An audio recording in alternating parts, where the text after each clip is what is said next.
Здравствуйте, ребята! Начинаем наш онлайн-урок «Физическая культура». Раздел «Баскетбол». Тема урока «Тактические действия в защите». Баскетбол– это игра с явно выраженной наступательной тактикой. В баскетболе легче успешнее атаковать, чем защищаться.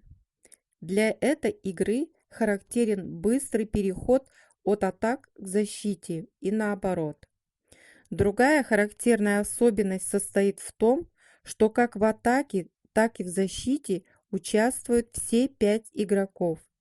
Каждый из игроков должен хорошо выполнять функции нападающего и защитника. Во всех благоприятных ситуациях центровому передают мяч для броска в корзину, или он передает мяч другому спортсмену, который находится в более выгодной позиции. Индивидуальная и групповая тактика защиты и нападения является важной предпосылкой коллективной тактики действий всей команды. Защитники должны выбирать такую позицию, при которой они имеют максимальную возможность предотвратить проход соперника к корзине. Поэтому защитники находятся между соперником и корзиной, ибо даже небольшие просчеты в действиях защитников дают сопернике существенные тактические преимущества.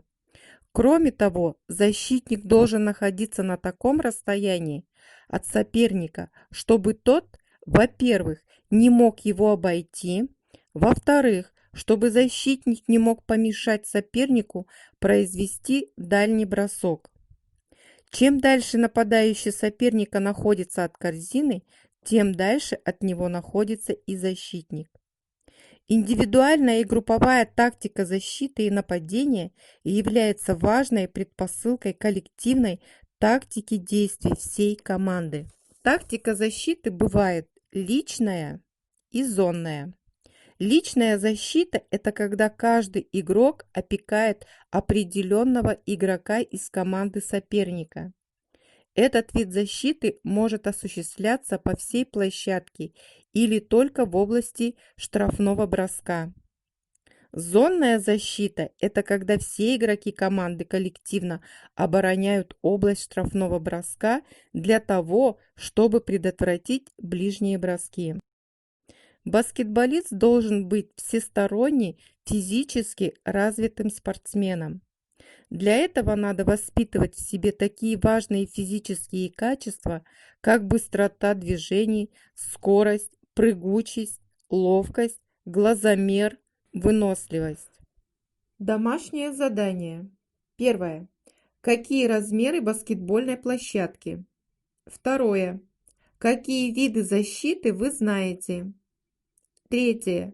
Какие качества должен воспитывать в себе баскетболист? Дорогие ребята, вы получили основное содержание по данной теме. Если у вас есть вопросы, вы можете задать их учителю. Спасибо за внимание.